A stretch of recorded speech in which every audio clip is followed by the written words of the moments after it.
the hidden part about psychology that's damaging your physical health.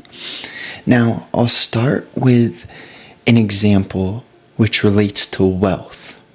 And that is, when one has fear, one has fear. And whether you're broke or abundantly wealthy, that fear is still the same. Now, when you're broke, that fear may make itself known in the form of, something like, well, what if I stay broke? What are people going to think of me? What is it like to live a life with no status, no respect, right? So that's fear. And then when you're wealthy, if the fear is still there, it'll make itself known just in a different form. Maybe something like, what happens if I lose my money? Who will I be if I lose my money? What if people just, try to manipulate me for my wealth? That's still fear. And it may seem a little different or quote unquote better, but it's still fear. And therefore the pain is still the same. And how does this damage your physical health, right? What's the bridge between the hook and everything I've just said? The bridge is that when you're psychologically living in fear, living in any emotion, anger, pleasure, the moment that you say or that anyone says that they're happy, they're no longer happy. And that is because it's the moment that the sense of self needs to label something, that the sense of self comes into the fold and you lose the pure joy of not being stuck in your sense of self. So when we look at this, how does it bridge to your physical health? Well, we're talking about energy at the core, right? A frequency of vibration, which is beyond words. It can just be felt, it can be heard, it can be observed. No one needs to convince you. No one needs to tell you. You can just feel that there is a certain essence behind energy. And energy is your tone of voice. Energy is your body language. Energy is your thoughts or the lack of thoughts. The calm, soothing, unoccupied mind, which is so alive that it just observes. Now, when we waste our energy by living in fear, anger, sadness, depression, euphoria, joy, when we are stuck in the sand, the mud, the quicksand of the ego, when we are stuck in that place, we are directing our energy in a certain way, okay? That's just what's actual. That's the bottom line. That's the fact. That energy is continuously being directed in a certain manner. And as we become more aware of the essence behind what we're radiating, then we become more precise and we realize, wait, broke or wealthy, if your mind is this unaware, mechanical, dull mind, you're going to fall into thought, and that thought and emotions going to cycle off of each other, and then you'll go through that normal hamster wheel of living in the ego and being trapped. But as you start to direct your energy more intentionally, more intelligently, wisely, with accuracy and precision, then you start to have a little bit more energy and that builds up. And as you start to learn about yourself, you learn about the nature of energy. And then you start to realize what you are, and that there's a constant movement, and that the only constant is that change of that movement. And that is your reactions, your program, your sense of self, which comes and communicates in the vehicle of thought and emotion. And now it's beautiful because we can step back. We can start directing our energy more wisely, noticing that You see, when we're trapped in the mud of the ego, the thought and emotion, there really are hamster wheel-like cycles and sequences. So mechanical, so basic, so dull. But what makes it hard is that the dullness, the mechanical nature of the ego's cycles, the ego gets so excited because the content, the specifics of the structure seem exciting. But if one will just allow for their energy to be directed precisely, then you'll see how clearly these structures are repeated, how clearly the themes and the patterns make themselves known. And when you see that, you don't need to deal or meddle with or get trapped by the excitement in relation to different content. Because whether it's sunny or rainy, or Joe did something or Sarah said something, the structure's all the same. There are some things you can't change, right? And, well, there are some things you can't change. So, when we zoom out of the content, and we see clearly that there are structures, and we start to simplify the game we're playing, right? Because this comes down to our reactions, really. Our reactions, which go in tandem, which kind of play ping pong with our emotions and our thoughts, our egotistical living. So we have our reactions, our emotions, and our thoughts. And then we have on the other end, we have our energy and precision and alignment and abundance and truly seeing scarcity. So, right, you don't need to deal with what Joe said, what Sarah said, but you can deal with the structure of what's scarcity, what's alignment, what's abundance, what does it mean to direct energy in a certain way, you know? And practically, this can be, okay, if you watch yourself, if you really watch yourself while you're talking trash, right? Which is your own confusion radiating. You're talking trash because you may be angry about something that someone did to you. But the fact is that you did that to yourself because you're compounding your own reaction. Your reaction is where the pain and suffering is born.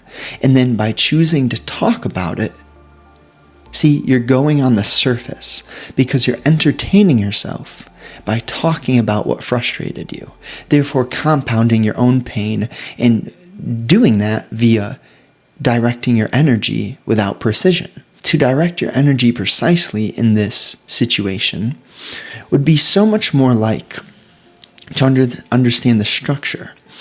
And rather than shallowly talking about what happened to you, actually going into the structure of your reactions. Why is it that that thing ended up frustrating you so much?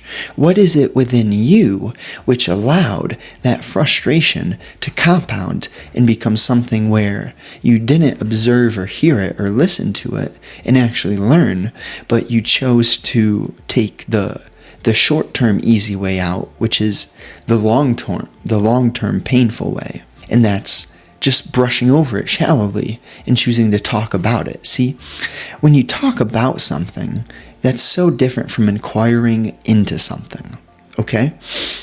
And the only reason I can share what I'm sharing here is because we're inquiring into something. You know, maybe some people could use the phrase that I'm speaking on a certain topic. I'm talking about things.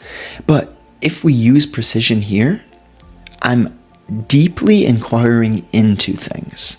I'm not brushing the surface. If I was brushing the surface, it would be much easier for you to just blindly listen to what I'm saying. But you'll never learn unless you actually listen to what I'm saying. Why? Because I'm actually inquiring into things. I'm not brushing the surface. So, you know, all this being said, this is your life, and your psychology affects your material world. Your psychology affects your physical body, right? One little tip, not even a tip, this is not advice, but such a practical example, which is, right, I played football for many years. I do jiu-jitsu now. I've been weightlifting since I was like 15, 16, 25 right now. Point is, there's been a lot of opportunity for my body to be tweaked. A lot of opportunity for me to potentially be quote unquote injured. Yeah? And I've had things. I've fractured bones, and if you have this nose thing, it's messed up. I have a scar right here. You might not be able to see from the lighting, but I wonder if I could change. I digress. The bottom line is, I'm starting to get the cauliflower ear right here. The point is, with quote unquote injury, there's a couple of valuable distinctions. And it's all founded upon being precise, directing energy in a certain way. And to allow yourself to heal faster. Now, don't believe me. Do not believe me. But if you're fascinated by what is coming out of my mouth, maybe execute on it and give it a shot. Maybe play around with it and try it. So here, rather than ever labeling myself injured, I will continuously say that I have a tweak. Well, and don't lie, right? If you broke your leg, you broke your leg. But often all of ligaments or joints or muscles get little tweaks where something won't feel 100%, but it won't feel 0%. I'm still able to move, but something definitely is communicating with me. Part of my muscle, part of my body, my ligaments, my joints. And if it's just a tweak, I'll label it a tweak. And immediately, I won't ever say I'm injured, but I'll say, well, I'm recovering. This thing got tweaked. Talk about it gently, loosely. And then I'll fully, 100% prioritize recovery. Even more stretching, more walking. The energy behind the language matters. Because if you're not precise, and maybe you strained your hip or you twisted your ankle, and it's a minor thing. But if you label that, oh yeah, I hurt my ankle. Oh, my hip's in pain. Or are you healing and recovering? Did you just tweak your hip and it's healing and recovering and you'll be good? It's a different energy, but guess what? Your body hears that energy. The plants, the animals around you, they do not so much. The words you use matter, but the tone of voice matters too. When you will say something like, this plant's abundant, you're beautiful, tell the plant that. Don't believe me, but you can feel it. The plant reciprocates. We are energy and everything's contagious.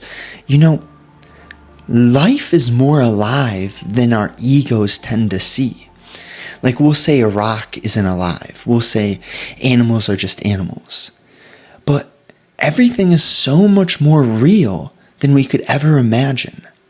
And when you become more precise, you get rid of, you negate, right? It's never about chasing abundance, pursuing alignment.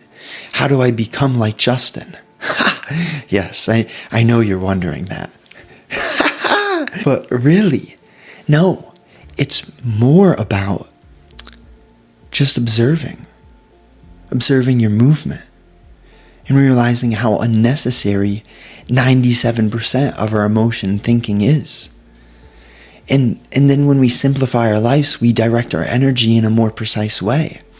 We have more accuracy, we're more alive, we're more vital. And that vitality leads to abundance and alignment. And then, the only constant is change, and the nature of truly being alive is that change is not predictable. And that's what makes life fun, worthwhile, truly worth living, is that you can see the contrast. Because for you to ever get to the place in which I'm speaking of here, that place does require for you to so obviously see the contrast, to so clearly realize that there's no option anymore. That it's time to live aligned. It's time to live abundantly. That scarcity has no place in your life. That self-conscious thought or emotion, it's not for you. It's not aligned with what you are. and to direct that energy clearly and precisely, to learn about what you are, and to really see what behavior is. And that behavior, which is accurate and aligned, will allow for real relationship, for you and I to meet at the same place, the same level, the same energy, the same vibration. And when that happens, we learn. We create the space for learning. And that's dearly what humanity needs right now, is to learn about what we are and to absolutely revolutionize our psychology, our energy, and how we live. So, if that was helpful, maybe it was, maybe it was. You know, I got my newsletter description below, totally free. I'm writing probably 4 days a week right now, and 4 or 5 days a week. You'll also get a free masterclass, a 4-part video series. And, you know, all bonuses, all discounts, all offers, you'll see it first on the newsletter. So if you enjoy this, I can guarantee you'll like the newsletter. Subscribe for free below. And, you know, if you're on YouTube, let me know what you enjoyed. Drop a like. If you're on the podcast, a rating, review, share it with a friend. Thank you. Sincerely. Have a wonderful day. Let's go.